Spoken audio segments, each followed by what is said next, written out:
चाहता हूं कि यूपी में लगभग 96 लाख एमएसएमईज हैं, लेकिन केवल 14 लाख पंजीकृत हैं।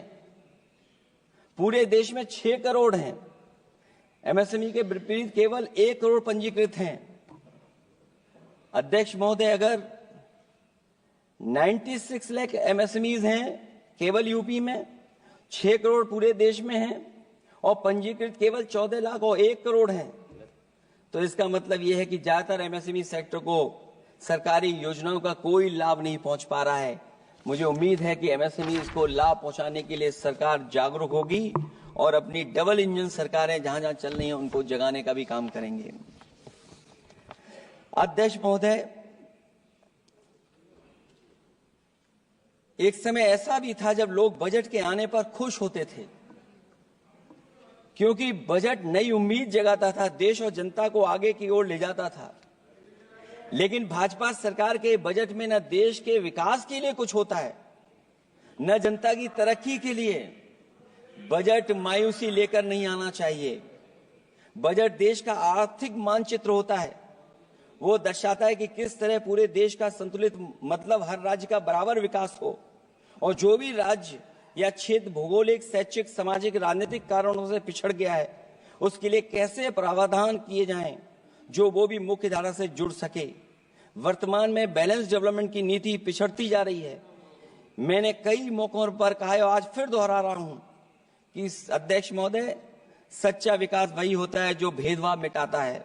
अच्छा बजट किसी देश को हर दिशा में विकास का रास्ता तैयार करता है। इन्हीं अर्थों में बजट लोकतांत्रिक होता है, जो समाज के हर वर्ग के लिए लाभकारी होता है। ये सबसे आखिरी व्यक्ति को ताकत देकर के उसे आर्थिक मुख्यधारा से जोड़ता है। ये बजट होता है। और मैं तो कहूंगा अध्यक्ष महोदय, मिट जाए अमीरी गरीबी के बीच की वो सब खाई जिसमें भेदभाव और गैर बराबरी की जड़ें जमाई। बजट के अंदर उसके लिए हमेशा एक दिल धड़कना चाहिए, जो आज भी भूख के सूचकांक के आंकड़े बनाकर देश के दिखावटी विकास के सच का भंडाफोड़ कर रही है। भूख मिटे, महंगाई घटे, यही बजट का सबसे बड़ा नारा होना चाहिए। निर्बल को सबल बनाना, निराशा को आशा में बदलना ही बजट का मानवीय पहलू होना चाहिए। बजट का सबसे बड़ा सिद्धांत कमजोर के प्रति हमदर्दी होना चाहिए। बजट बनाने की सोच किसी या कुछ लोगों को लाभ पहुंचाने की नहीं होनी चाहिए, बल्कि इंसानियत के नजरिए की उसी बुनियाद होनी चाहिए। यदि बजट के आने से निर्बल सबल बनता है तो समझो बजट अपने उद्देश्यों से सफल हुआ है, नहीं तो उसे असफल ही माना जाना चाहिए। अध्यक्ष महोदय, रोटी की भूख किसानों को विश्वास में लेकर ही मिटाई जा सकती है। और मैंने पहले भी कहा, फिर दोहराता हूं उन बातों को। किसान को फसल का सही दाम दिलवाना और उसे बीज, खाद, पानी का इंतजाम करना, आवारा पशुओं से उनकी फसलों को बचाना। और ये आवारा पशुओं को अध्यक्ष महोदय मैं इसलिए कहना चाहता हूं, उत्तर प्रदेश के चुनाव में देश के प्रधानमंत्री जी आए थे, उन्होंने कहा था कि मैंने एक रोड मैप बनाया है और 2 हफ्ते मुझे लगेंगे, सरकार बनवा दीजिए, एक भी जानवर सड़क पर नहीं दिखाई देगा और किसान की जान नहीं जाएगी और न खेतों की बर्बादी होगी। लेकिन अध्यक्ष महोदय, मैं उत्तर प्रदेश के माननीय सदस्य चाहे इधर के हों उधर के हों, वो जानते होंगे कि इस तकलीफ और परेशानी से अभी भी किसान उभर नहीं पाया है और आज भी खेतों को उसे चार दीवारी या तारों से जोड़ करके चलना पड़ रहा है। फसलों को बचाना सरकार की प्राथमिकता होनी चाहिए। इस मामले में जुमलेबाजी और झूठे वादे अच्छे नहीं। आंकड़े बताते हैं कि देश में बहुत सारे ऐसे कारोबार हो रहे हैं जो कारोबार बढ़ते चले जा रहे हैं। कई उद्योगपति कई गुना कारोबार से लाभ उठा रहे हैं। कई विदेशी कंपनियां इस धंधे में अरबों कमा रही हैं, लेकिन आलू का किसान इस लाभ से वंचित है। जहां अध्यक्ष महोदय, बिहार के लिए मुनक्का को लेकर के अगर वोट बढ़ाए, मैं उसका स्वागत करता हूं। मखाने को लेकर के एक कदम आगे चला गया, मैं दूसरे स्टेट में पहुंच गया अध्यक्ष महोदय। लेकिन मखाने का जो बोर्ड बनाए, लेकिन हमारे साथियों मखाने का ध्यान रखना, जिस तरीके से पॉपकॉर्न का मीठे और नमकीन में जीएसटी में हेरफेर हो गया है, कहीं आपके मखाने में भी मीठे का जीएसटी अलग हो, नमकीन का अलग हो, गुड़ वाले का अलग हो मखाने में। हाँ, कहीं वैसा ही ना करेंगे। आज किसान का आंदोलित होना सरकार की विफलता का सबसे बड़ा उदाहरण है। सरकार और किसान के बीच भरोसे के बिना भूख नहीं मिटाई जा सकती है। समय पर बीज खाद को मिलना, कृषि ऋणों को माफ होना, एमएसपी दिलवाना सरकार का दायित्व है। वो इससे बच नहीं सकती। किसानों के हिस्से में काले कानून नहीं, सतरंगी भविष्य आना चाहिए और ये सरकार काले कानून ला करके हमारे किसानों को अपमानित करना चाहती है। वहीं अध्यक्ष महोदय, हमारे मानव संसाधन के लिए स्वास्थ्य एक बड़ी चुनौती है। चिकित्सा स्वास्थ्य में सुधार होना बेहद जरूरी है। आज के समय की सबसे बड़ी जरूरत है कि हर शरीर को पोषक आहार मिल सके, कार्य की दशाएं अच्छी हों, वर्क लाइफ बैलेंस सही हो, जिससे मानसिक रूप से भी लोग स्वस्थ रहें। इसके अलावा पर्यावरण को भी अब स्वास्थ्य के बड़े कारक के रूप में लेना होगा। एनवायरनमेंट को हेल्थ फैक्टर के रूप में देखना होगा। हर तरह के प्रदूषण को रोकना होगा, हरियाली बढ़ानी होगी। साथ ही एक बात और अहम है और वह है हर तरफ नकारात्मकता, नफरत का प्रचार। इससे इंसान के अंदर निगेटिविटी आती है, आपस का विश्वास और सौहार्द टूटता है। इसके परिणाम स्वरूप इमोशनल सपोर्ट सिस्टम फेल होने लगता है। फेक न्यूज लोगों को मानसिक रूप से धीरे धीरे बीमार बना रही है। इसे हर हाल में रोकना होगा। और अध्यक्ष महोदय, इसमें विपक्ष से ज्यादा सरकार की जिम्मेदारी है, क्योंकि कई मौकों पर हम लोग देखते हैं कि सरकार जितना अपने आप का प्रचार करना चाहती है, उससे ज्यादा दूसरों को कैसे बदनाम किया जाए उसके लिए प्रचार करती है। ये शायद सरकार की जिम्मेदारी बड़ी बनती है। इससे देश के मानव संसाधन में जो जानबूझ करके आपसी अविश्वास बढ़ाया जा रहा है और समाज में सौहार्द को भी जानबूझ करके घटाया जा रहा है, जिससे कुछ लोग अपनी सियासी रोटियां सेक सकें, इसके लिए सख्त कानून लाना चाहिए। अध्यक्ष महोदय, एक तरफ सरकार लोगों को सही इलाज नहीं दे पा रही है, दूसरे जीवन और स्वास्थ्य बीमा पर भी टैक्स लग रहा है। सरकार मुनाफा कमाने के लिए नहीं बनती है, बल्कि जनता के कल्याण के लिए बनती है। ये बात कुछ लोगों को याद रखनी चाहिए। अगर आप अध्यक्ष महोदय, अगर काम है भी तो सही दाम नहीं मिल रहा है। ये बात अगर एक पढ़े लिखे युवा के लिए सही है तो एक मजदूर के लिए भी दिन भर कमर तोड़ मेहनत तो करता है, लेकिन उतना पैसा मजदूरी में नहीं पाता है कि अपनों का अपना पेट भर सके। आज जबकि देश की अधिकांश आबादी युवा है, ऊर्जा से भरी हुई है, कुछ करना चाहती है, ऐसे में सरकार को सिर्फ ये करना है कि वो देश के कारोबारी वातावरण और व्यावसायिक व्यवस्था का निर्माण करे, लोगों के टैलेंट को पहचाने, उसकी सच में स्किल मैपिंग करे, जिससे युवा को प्रतिभाओं के अनुसार उसको काम रोजगार मिल सके, जिससे युवाओं को देश के निर्माण में अपना योगदान करने का मौका मिले। अध्यक्ष महोदय, जब से ये सरकार बनी है महंगाई बढ़ती चली जा रही है। महंगाई कहां पहुंच गई है सरकार को बेहतर पता है, आकलन है उनको। इसलिए अध्यक्ष महोदय, महंगाई एक ऐसी समस्या बनकर उभरी है जिसने हर कौर को भारी बना दिया है। जिस तरह सत्ता में बैठे हुए लोग राजनीतिक चंदे के नाम पर कंपनियों से उगाही कर रहे हैं, दरअसल वो भी दामों के बढ़ने का एक बहुत बड़ा कारण है। सरकार ने मुनाफाखोरी की लगाम खोल दी है और मुनाफाखोरों को छुट्टा बैल हो गए हैं। आजाद भारत के इतिहास में भी नोटबंदी और जीएसटी दो सबसे बड़े आर्थिक सुधार हैं। सुधार नहीं बल्कि सबसे बड़े आर्थिक विकार बनकर के उभरे हैं।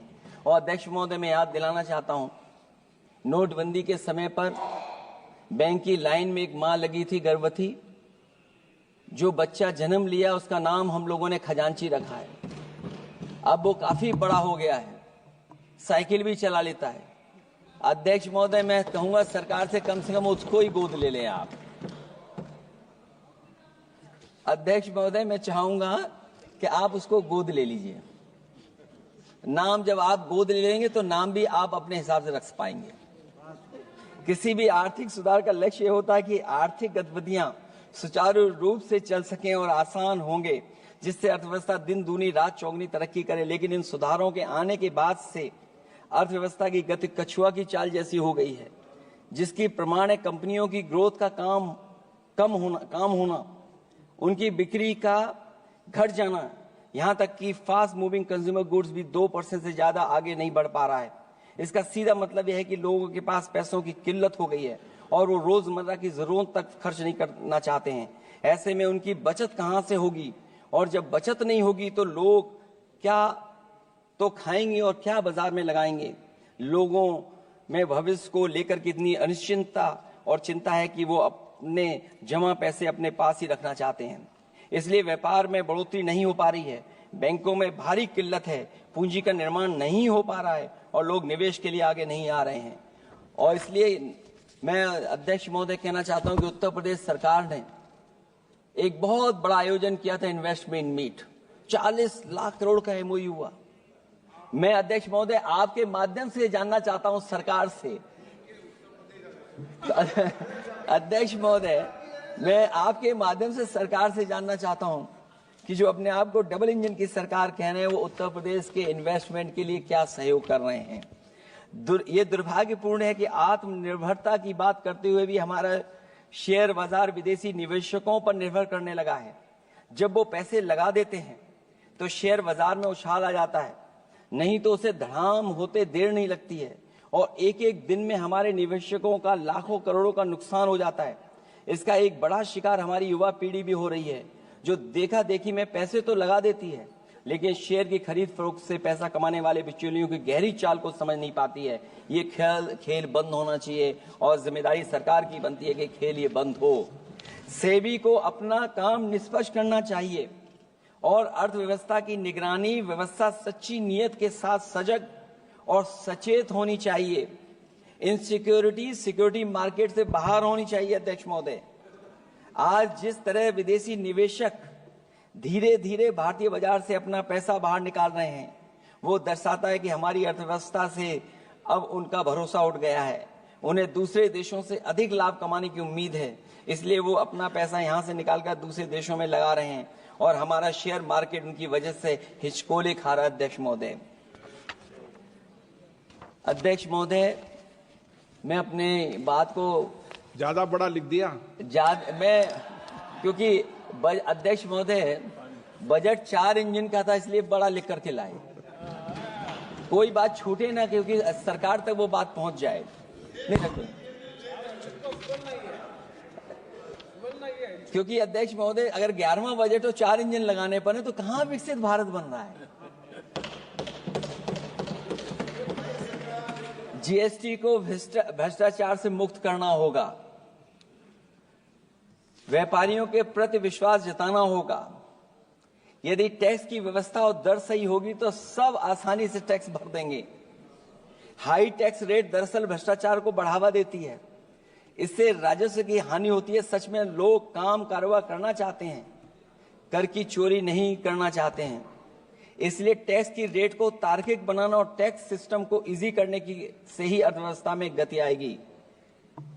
निवेश के लिए दुनिया वापस हमारे देश की ओर देखेगी। मैं अध्यक्ष महोदय अर्थव्यवस्था के संबंध में एक गंभीर मुद्दा मैं बताना चाहता हूं। एक बहुत गंभीर मामला है पलायन का। पलायन के मामले में एक बहुत बड़ा विरोधाभास हमारी अर्थव्यवस्था के लिए चुनौती बन रहा है। एक तरफ वो सबसे अमीर वो लोग जो अपनी पूंजी का निवेश करते हैं और दूसरी तरफ सबसे गरीब वो लोग हैं जिनके पास अपने श्रम निवेश करने के अलावा कोई दूसरा रास्ता नहीं है। ऐसे हजारों अरबपति बाहर के देशों में ज्यादा उम्मीद देखते हुए अपनी पूंजी लेकर देश छोड़कर जा रहे हैं। वहीं दूसरी तरफ जो सबसे गरीब लोग हैं वो राज्यों के असंतुलित विकास की वजह से अपने राज्यों से पलायन कर रहे हैं। ऐसे इस महा समस्या का सबसे बड़ा शिकार हमारा उत्तर प्रदेश है, जहां नौकरी और अवसरों की भारी कमी है, जहां विकास टीवी अखबारों होर्डिंग में तो दिखता है लेकिन जमीन पर नहीं। जब पूंजी और श्रम के निवेश के लिए आंतरिक वातावरण बनेगा तभी सच्चा विकास होगा, बजट अपने उद्देश्यों को प्राप्त करेगा, अर्थव्यवस्था लाभ के लोभ से मुक्ति होगी और बजट एक लोकतांत्रिक देश के जन कल्याण की सही दिशा में आगे बढ़ेगा। अध्यक्ष महोदय, बजट विकास में तेजी लाने का इसका मतलब यह है कि पिछले 11 सालों के भाजपा ने विकास के लिए कछुए की चाल चली है। जब उन्होंने समावेशी विकास सुनिश्चित करने के लिए संकल्प लिया तो ये बात खुली की हुआ है। मतलब कुछ लोग वहताशा आगे बढ़ गए हैं और बाकी नीचे की ओर जा रहे हैं। निजी क्षेत्र के निवेश में को नई जान डालने की बात करने का अर्थ ये निकलता है कि भाजपा राज में निजी क्षेत्र बेजान हो गया है। नोटबंदी और जीएसटी के लिए सुधार नहीं, विकार साबित हुआ। अध्यक्ष महोदय, परिवारों के मनोभाव में उल्लास भरने की बात करने वो स्वीकार कर रही हैं, लोगों को मुस्कुराना बंद कर दिया है। अच्छे दिन न इनके राज में आए हैं और न आएंगे आने वाले समय में भी। भारत के बढ़ते मध्यम मार्ग को खर्च करने की शक्ति को बढ़ाने की बात तो मतलब है कि मध्यम वर्ग के हाथ खाली हैं। आज आप आयकर की बात कर रहे हैं। हम लोगों ने बहुत पहले इस बात की मांग की थी, इसलिए कि 12 लाख के कम से कम उनको कर से। वित्त मंत्री जी ने कहा कि हम सब मिलकर के अधिक संपन्नता लाने और विश्व में अपना स्थान बनाने और अपने राष्ट्र की अनंत क्षमता को बढ़ाने के लिए अपनी यात्रा कर रहे हैं। तो उनकी असली मतलब ये था कि वो बस चल रहे हैं। ये यात्रा निरर्थक है। अगर 11 साल बाद भी मंजिल का अता पता नहीं है तो ये यात्रा कौन सी है? अध्यक्ष महोदय, जब आपने कहा कि हमारे सामने प्रतिकूल भू राजनीतिक परिस्थितियां हैं, तो अध्यक्ष महोदय ये बताए सरकार कि आपने उन्हीं प्रतिकूलों को क्यों होने दिया, प्रतिकूल परिस्थितियों को क्यों बनने दिया? हमारे संबंध पड़ोसियों से क्यों खराब हुए? हमारी सीमाएं क्यों असुरक्षित हुई? हम क्यों अपनी बात अंतर्राष्ट्रीय पटल पर रखने में कामयाब नहीं हुए हैं? जब आपने कहा कि हमारी अर्थव्यवस्था सभी प्रमुख वैश्विक अर्थव्यवस्थाओं के बीच सबसे तेजी से बढ़ने वाली अर्थव्यवस्था है, तो आप ये क्यों भूल गए कि हमारा रुपया उनके शासनकाल में सबसे निचले स्तर पर पहुंच गया है?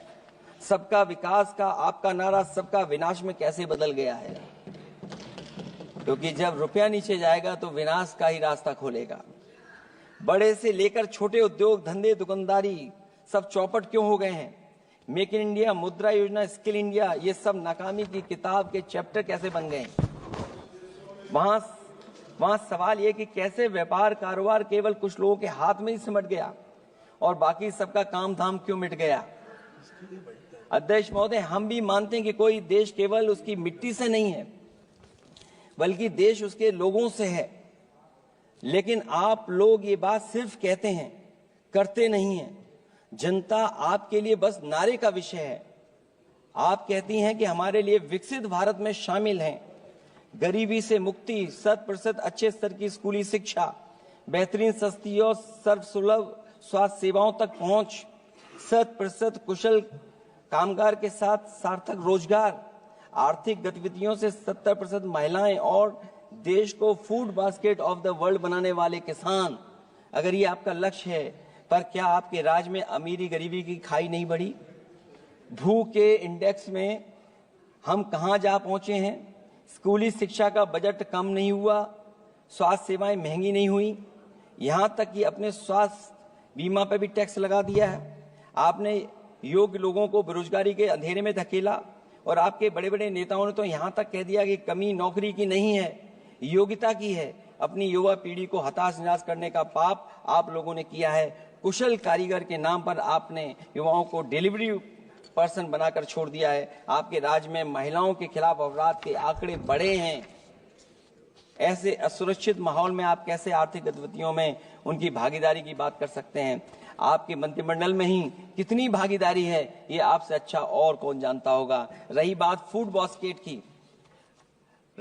Food basket of the world बनाने की बात, तो पहले आपसे आग्रह की आप अपने लोगों की थाली भर दीजिए। ऐसे हवाई जुमले उछालिए, कम उछालिए। इनमें अध्यक्ष महोदय, मैं अपनी बात को खत्म करता हुआ इतना ही कहना चाहता हूं कि इस बजट में जिन 6 क्षेत्रों में परिवर्तनकारी सुधार की बात कही गई है, उनमें से कराधान अब तक सफल नहीं होगा जब तक उसे सरल, पारदर्शी और ईमानदार नहीं बनाया जाएगा। जब तक विद्युत क्षेत्र को निजी हाथों में सौंपकर मनमानी वसूली से रोका नहीं जाएगा। शहरी विकास के नाम पर जब तक जमीनों कुछ धनवानों के हाथों में कौड़ियों के दाम बेचने का खेल खत्म नहीं किया जाएगा। खनन के नाम पर जब तक जल जंगल जमीन पर आदिवासी पारंपरिक अधिकार की हकमारी की हेराफेरी रोकी नहीं जाएगी और जब तक वित्तीय क्षेत्र और विनियामक सुधार की निष्पक्ष कोशिश नहीं की जाएगी। अंत में मैं अध्यक्ष महोदय इतना ही कहना चाहूंगा कि असली तरक्की है वही जो हर फर्क मिटाती है। असली तरक्की है वही जो हर फर्क मिटाती है, जो हर तरफ खुशहाली के गुलशन खिलाती है। इन्हीं शब्दों के साथ अध्यक्ष महोदय मैं धन्यवाद देना चाहता हूं। मैं इस बजट का विरोध करता हूं। ये रोड मैप कहीं नहीं दिखाता है कि जिससे